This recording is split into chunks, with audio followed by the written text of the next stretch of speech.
بتبدأ الدراما ببنت اسمها ري، ونشوفها وهي في الطفولة بتعترف بحبها الأول لابن عمها، لكن الحب ده ما يستمرش، وبعدها وهي في الابتدائية تعترف بحبها التاني لزميلها في الفصل، لكن برضه الحب ده ما يستمرش، وده لأن الواد بعدها بيوم واحد بس يتنقل لمدرسة جديدة. وفي الإعدادية بقى تعجب بجارها وتروح تسيب له رسالة قدام بيته تعترف فيها بحبها ليه، لكنه يطلع معجب بأختها وما يسألش فيها. فريد تكون لها صدمة كده من الاعتراف، فتقرر ما تعترفش بحبها تاني لأي شاب أبدا أبدا. ولما تكبر وتبقى في الثانوية كده ما شاء الله تشكي لنا وتحكي لنا إنها بنت فقيرة كارتة جربانة كلبة حمارة حياتها خربانة شبه شعرها كده، على عكس أختها التوأم اللي تكون جميلة جدا وشعرها ناعم وبيبرق من النظافة. وفي يوم وري بتعوم في الترعة كده اللي جنب بيتها تشوف لوحة تركواز أصلي على أبوه كوريا واللي منها، فعينها تلمع وتطلع قلوب وتقول أبدا أبدا مفيش اعتراف تاني يا بنتي يا ري يحرق أبو شكلك، مش ناقصين صدمات تاني في حياتنا. وتاني يوم تجهز نفسها عشان تروح مدرسة الثانوية، فتحاول تفرد شعرها كالعادة وما تعرفش، فتنزل تلوم أبوها إنها ورثت شعرها الأكرت ده منه، ويكون كل أملها في الحياة إن شعرها يكون ناعم يمكن الواد له حته تركواز يعجب بيها شويه. وتلاقي اصحابها في المدرسه بيندهوا عليها، فلما تنزل تمشي معاهم يفضلوا يسالوها لو اختها ام شعر ناعم طلعت الاولى على المدرسه فعلا، ويقولوا لها انها بنت محظوظه جدا وكامله متكامله، شعر ناعم متفوقه في الدراسه وحاجه كده من الاخر. فريد عرفهم انها مش كامله ولا حاجه، وانها بنت تنكه جدا ومفيش فيها ريحه التواضع، وده طبعا على عكسي تماما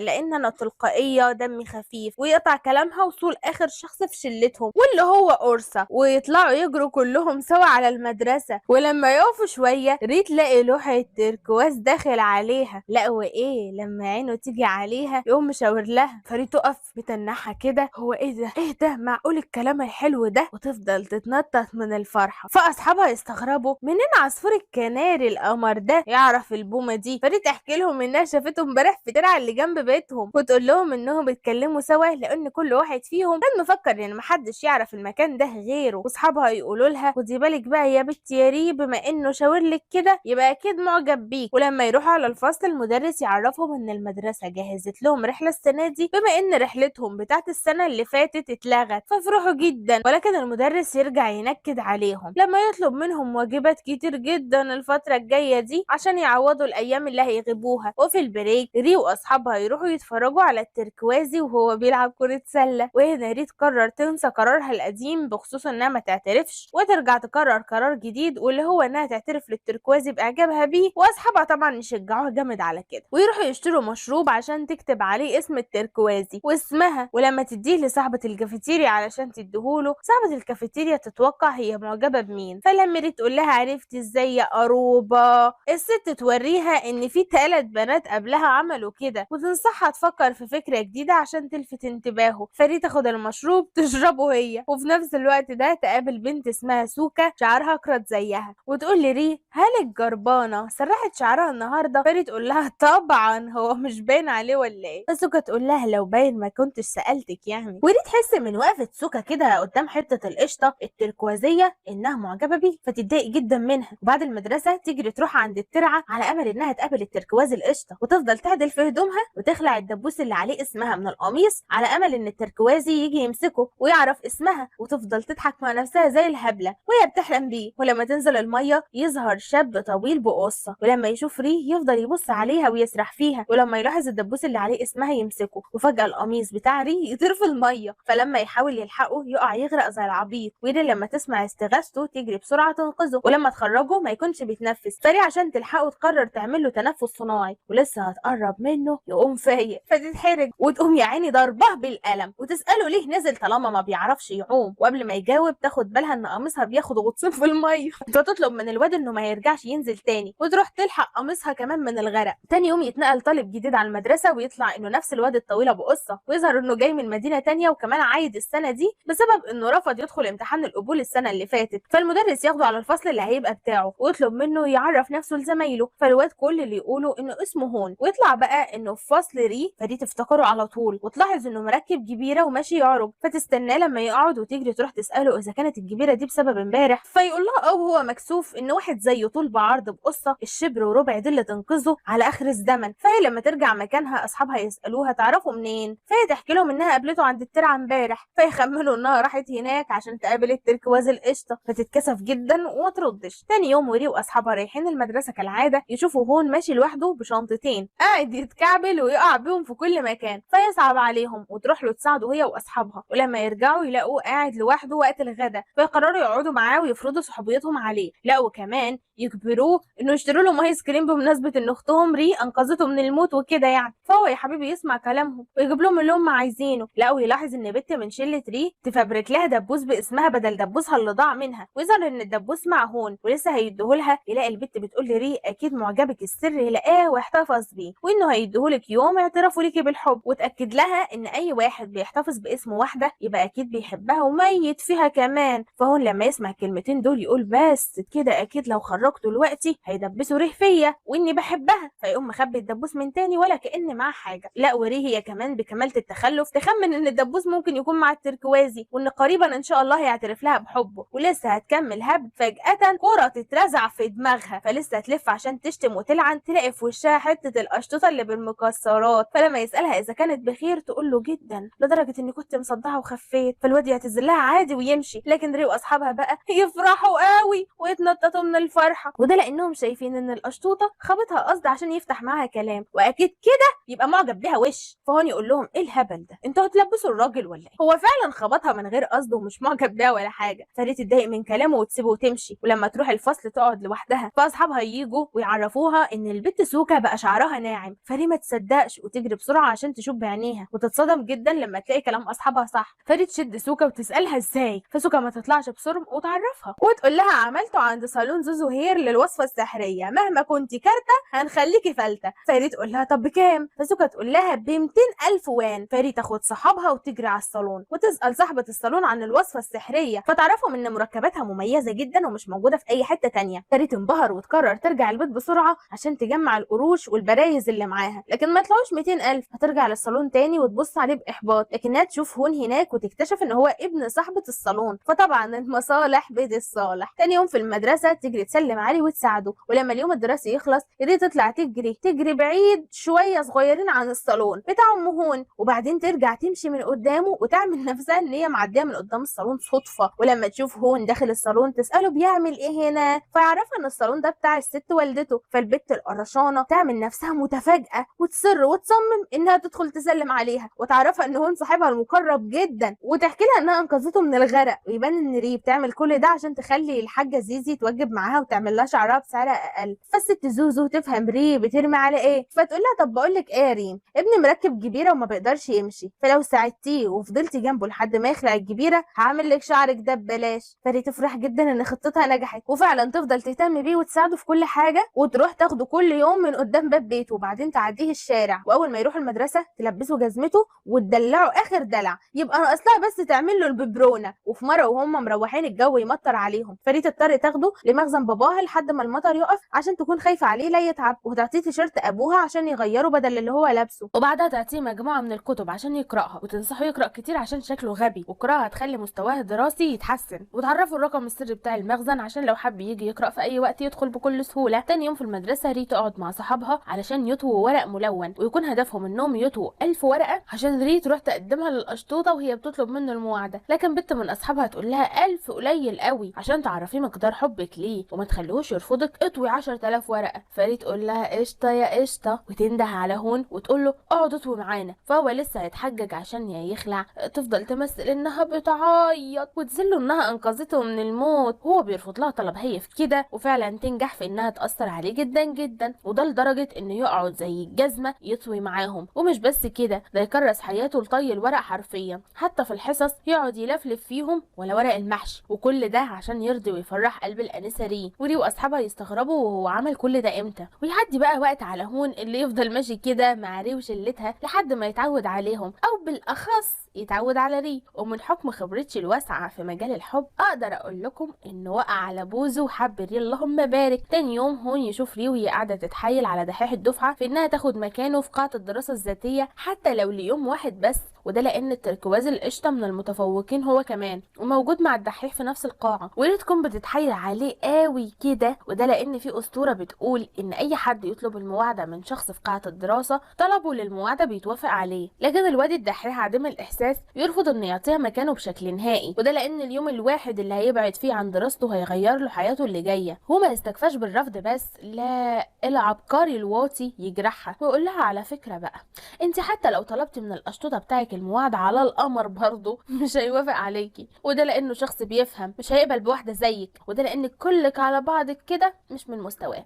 فري تتجرح جدا واصحابها وهون يزعلوا عليها جدا جدا، وبعد ما اليوم الدراسي يخلص ري تاخد هون وتوصله على بيته كالعاده، ولكن المره دي تكون حزينه وما تتكلمش مهما هون فتح معاها كلام. واول ما يوصل على بيته يديها التيشيرت بتاع ابوها اللي كان لابسه، فهي اول ما تاخده من ايده تفضل تعيط وتبربر فيه وتقول له ان الواد النسناس الدحيح حسسها النهارده لاول مره انها قد ايه بشعه ومفيش امل فيها بانها ترتبط بالواد التركوازي. فهو لسه هيحاول يواسيها تقوم سايبه له برطمان الورق المطوي وتمشي، فهو يزعل جدا عليها. تاني يوم بقى يكون في امتحان تجريبي في المدرسه، ومن الطبيعي ان هون ما يحضرش، وده لانه ناوي ياجل السنه دي كمان، لكنه على عكس كده يحضر ويمتحن معاهم. ومش بس كده، ده اول واحد يخلص الامتحان ويخرج. ولما ريت تخلص وتروح هي كمان تلاحظ ان مخزن ابوها مفتوح، فلما تدخل تلاقي هون قاعد يقرا جوه. فريد تطلع ورقه اسئله الامتحان وتفضل تدعي انها تنجح، وهو لما يلاحظ انها محبطه جدا تقول له من حقي، ما انا فاشله وما عنديش مستقبل، وكلمه كمان وهقوم اولع في نفسي. فهون يواسيها ويقول لها والله ابدا ابدا، ده انت شطوره جدا، وانا عمري حتى ما شفتش واحده في حياتي بتعوم زيك.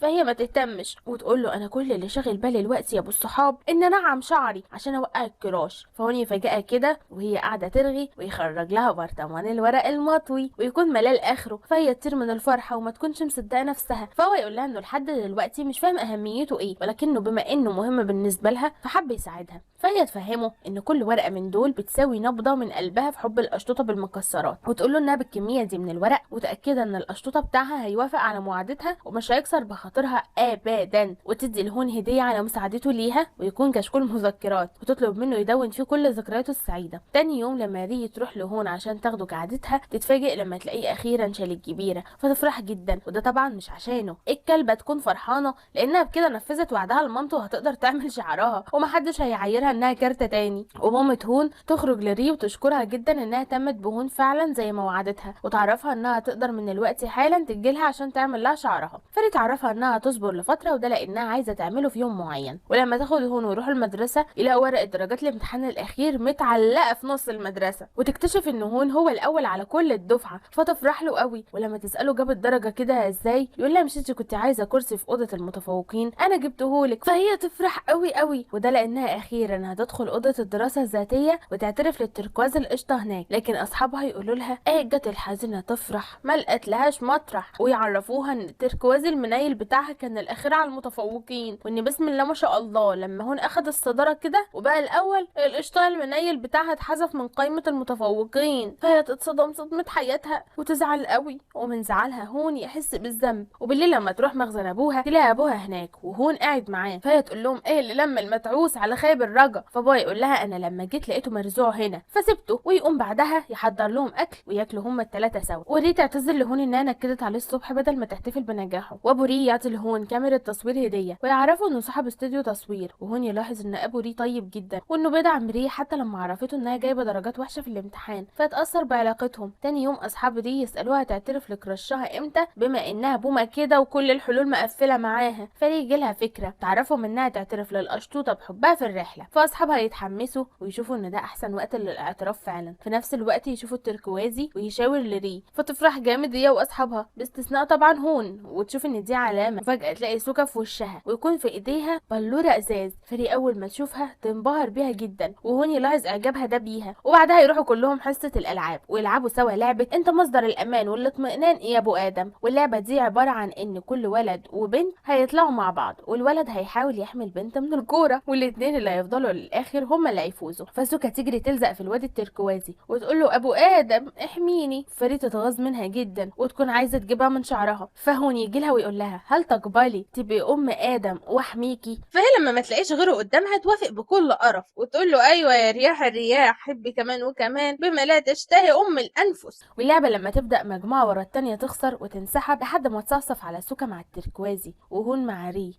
ويبان ان هون اخد اللعبة دي على رجوليته قوي ويفضل يحمي ري بكل قوته. واول ما يلاحظ سوكا واقفة لوحدها والتركوازي واقف بعيد يقرر يستغل الفرصة عشان يضرب ضربته الاخيرة ويكسب. فلسه هيرمي الكورة يجيب اجل سوكا، ري ما يهونش عليها خسارة الكراش بتاعها، فتقوم واقفة الغبية قدام الكورة واكلة الضربة هي وتخسر فريقها. فهون هنا يتضايق منها جدا لان كل محاولاته في انه يحميها باتت بالفشل، فيسيبها مرمية زي الكلبة كده على الارض ويبصلها بقرف زي ما بصت له ويسيبها ويمشي. وبالليل ري تقعد في اوضتها وتفضل تلوم نفسها على اللي هي عملته وتبعت رسالة اعتذار لهون وتقول له انها ما كانتش في وعيها لما عملت كده، وده لانها كانت غرقانة في الفراشات. لكن في اللحظات دي توصل لها رسالة من الكراش ويكون بيطمن عليها ويشكرها انها ساعدته على انه يفوز، فتفرح جدا وتفضل تتنطط. في نفس الوقت توصل رساله من هون يعرفها فيها انه مش زعلان وانه ندمان انه سابها على الارض ومشى، وينصحها ما تحطش بيض على الكدمه لانه عارف انها حماره ومتاكد انها بتعمل كده دلوقتي. تاني يوم في المدرسه يكون في نشاط متخلف كده بيلزم الطلاب انهم يلبسوا هدوم شخصيات مختلفه من الحياه، فري وهون يبقوا ثنائي ويفضلوا يتصوروا صور كتير سوا. وبعد المدرسه ري تروح على الصالون بتاع ام هون، وده لانها اخيرا قررت انها تنعم الكارتة عشان تبقى فلتة. ولكن في اللحظة دي يوصل هون، فامه عشانها مشغولة تطلب منه يغسل شعر ري هو عقبال ما تخلص العميلة اللي في ايديها. فهون يتحرج ويتوتر جدا، لكنه رغم كده يوافق ويحاول يقنع ري انها ما تغيرش من شكل شعرها وده لانها جميله بيه، فهي ما تسالش فيه وتصر على قرارها. وبعد ما يخلص مامته تكتشف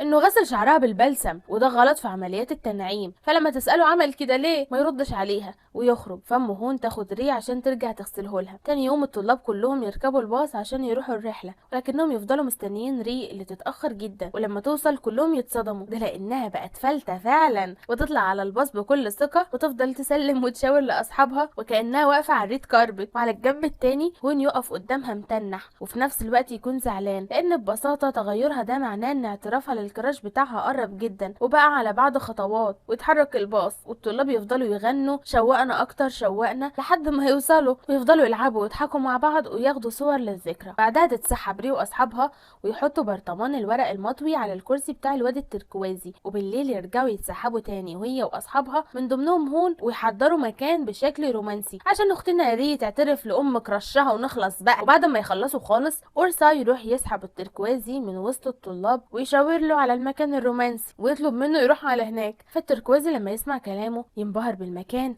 وينبهر اكتر لما يشوف ري واقفه قدامه بكامل اناقتها واصحابها وهون يفضلوا يراقبوهم من بعيد. والتركوازي اخيرا نسمع صوته ويبدي اعجابه بيها وبكل حاجه حواليه ويسالها لو هي عايزه تقول حاجه بما انها جابته هنا يعني، فتتوتر جدا. ولما تبص ناحيه اصحابها تلاقي هون بيمشي وده لانه ما يستحملش يسمع اعترافها، وريا كمان تحس بالزعل فتقول للتركوازي انها دايما كانت معجبه بيه جدا لدرجه انها نعمت شعرها عشان تلفت انتباهه، وتعرفوا انها لما كانت بتشوفه دايما كانت بتحس ان قلبها ينفجر من سرعه نبضات، ولكنها لما وقفت قدامه دلوقتي مش قادره تفكر فيه، كل اللي مسيطر على عقلها دلوقتي شخص تاني غيره. فالتركوازي يبص لها كده اللي هو انتوا جايبيني تهزقوني هنا ولا ايه؟ فرغم كده يتمنى لها الخير ويقول لها يا بخته يا اللي انت من بخته. ولما ري ترجع لاصحابها يسالوها عملت ايه، فتتحرج تحكي لهم انها فلسعت الواد من بعد كل مساعدتهم الكتير ليها، وتتهرب في انها ترد عليهم وتطلب منهم يقفلوا الموضوع. ولما الرحله تخلص ويجهزوا نفسهم عشان يرجعوا ري تلاحظ ان هون متجاهلها ومصدر لها الطرشه. وبالليل هون يقف قدام المخزن، فلما يدخل يلاقي ري قاعده تذاكر ولما تشوفه تفرح، لكنها تلاقيه بيقعد من غير ما يتكلم معاها، فتقول له ايه يلا يا حموكشه يا انت هتعمل فيها زعلان وتعرفه اللي عملته في الواد التركوازي. فهو يفرح ويضحك ضحكه خبيثه كده من تحت لتحت وتقول له قال ايه انها ناويه تركز على دراستها اليومين دول وده لان الامتحانات قربت ويا رب ام ملحق تنجح المره دي، وتطلب منه يجيب لها لوحه فيقول لها لوحه الموناليزا، فتقول له لا لوحه حلويات كبيره بطولك كده عشان احس ان في حد عايزني انجح، فيقول لها ما ان شاء الله ما نجحتي يعني انا لازم اصرف عشان انت تنجحي. وتاني يوم وري مروحه من المدرسه تشوف هون واقف مع سوكا فتقول لها الله يخرب بيتك هو انا كل لما احط عيني على حد الاقيكي ملزوقه فيه. وبالليل هون يروح على بيت ري ويكون جايب لها معاه لوحه الحلويات اللي كانت طالباها منه، فتساله اذا كانت بالمكسرات ولا ساده فما ردش عليها، ولما يمشي تنده عليه وتساله كان واقف مع سوكا ليه النهارده، فهو يفرح انها اخده بالها منه، ولما ما يردش على سؤالها تتغاظ اكتر فهو يفرح اكتر. تاني يوم ري واختها يجهزوا نفسهم وده لان النهارده امتحان القبول الخاص بيهم، وري اول ما توصل على المدرسه تلاقي هون لابس وواقف لها وهو لابس دب كبير وما يكونش هيدخل الامتحان السنه دي كمان، ويفضل يشجعها ويدعمها وكمان يديها هديه علشان يعدل من نفسيتها قبل ما تدخل. فلما ري تشوف الهديه تلاقيها بلوره زي بتاعه البيت البت سوكا، فتفرح جدا وتحضنه وتدخل على الامتحان وتفضل تحل وهي منشكحة للحياة وما يهمهاش بقى تنجح تسقط، مع عريسها مستنيها بره ومستقبلها خلاص اتعرف. وفي يوم وري ماشية مع اصحابها تقول لهم بقول لكم ايه، انا مضطرة اسيبكم دلوقتي عشان راح اشتري طلبات لعمتي اللي مات. واول ما تسحب نفسها وتمشي كون هو كمان يقول لهم وانا كمان هروح اشتري طلبات لخالي اللي عاش.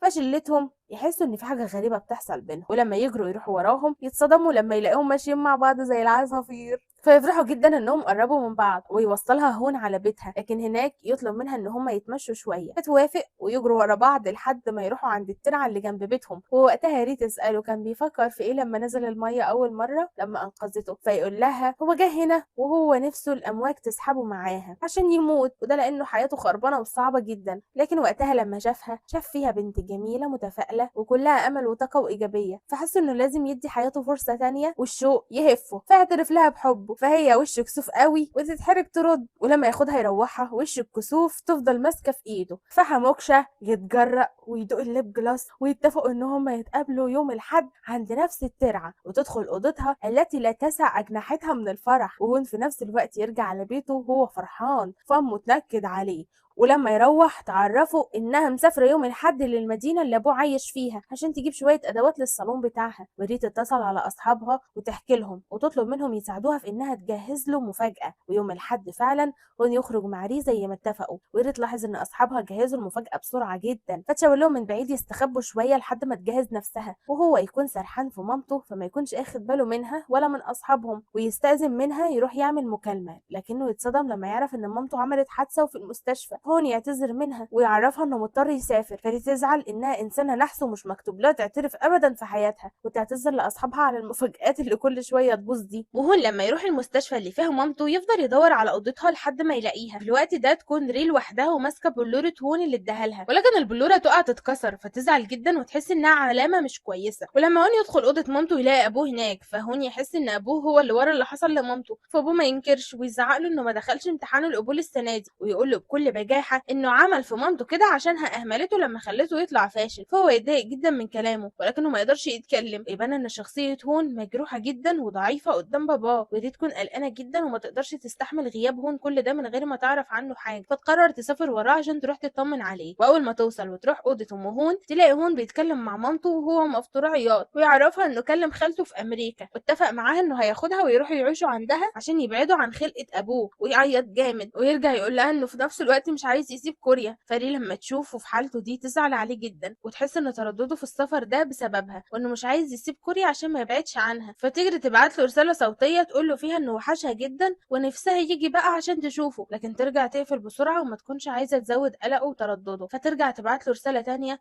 تقول له فيها انها فكرت في موضوع ارتباطهم ده وحست انه غلط، وتحاول تمسك دموعها وتكلم بصلابه اكتر عشان تساعده ينساها، وتطلب منه يرجع صاحبها تاني وينسى اي حاجه مروا بيها. على الجنب التاني يظهر هون وهو بيسمع رسالتها ويفضل يعيط. تاني يوم بقى ري تروح على مخزن ابوها عشان تفتكر ذكرياتها مع هون، فتتصدم لما تلاقي كشكول المذكرات اللي كانت هدياه لهون هناك، وتتصدم اكتر لما تفتحه، وده لانها تلاقيه مجمع فيه كل صورها لما كانت موجوده معاه، وكاتب على كل صوره ذكرى من يومهم او جمله بيحكي فيها عن كميه حبه ليها وانه بسببها بقى سعيد. فدي تفضل تعيط انها خسرت برطمان الكريمه ده. وتاني يوم تروح تقعد مع اصحابها على البحر وهي حزينه وتسمع اغنيه اختياراتي مدمره حياتي. في اللحظه دي يرن عليها رقم غريب، فلما ترد محدش يرد عليها ويقفل المكالمه، ولكن نفس الرقم يرجع يرن تاني، فهي لما ترجع ترد تشتم، ولكنها تتصدم لما تلاقيه هون ويكون واقف قدامها كمان، فتطلع تجري عليه تاخده بالحضن وتعرفوا انها كانت بتكذب عليه في كل كلمه قالتها له في التسجيل، وانها بتحبه جدا ومش عايزاه يبعد عنها. فيقول لها ما انا عارف، ويعرفها انه سمع التسجيل الاول اللي قالت له فيه انه وحشها، وده لانها قفلت من غير ما تحذفه، ويديها برطمان مليان ورق مطوي، ويعرفها انه كان بيطوي واحده كل ما كان بيشتاق لها، ويسالها لو كانت موافقه تبقى حبيبته، فهي تقول له من قلبك بتسال، تعالى بالحضن يا ابو ادم. واصحابهم يفرحوا جدا. وهنا اقدر اقول لكم ربنا يهني سعيد بسعيده، دمتم سالمين.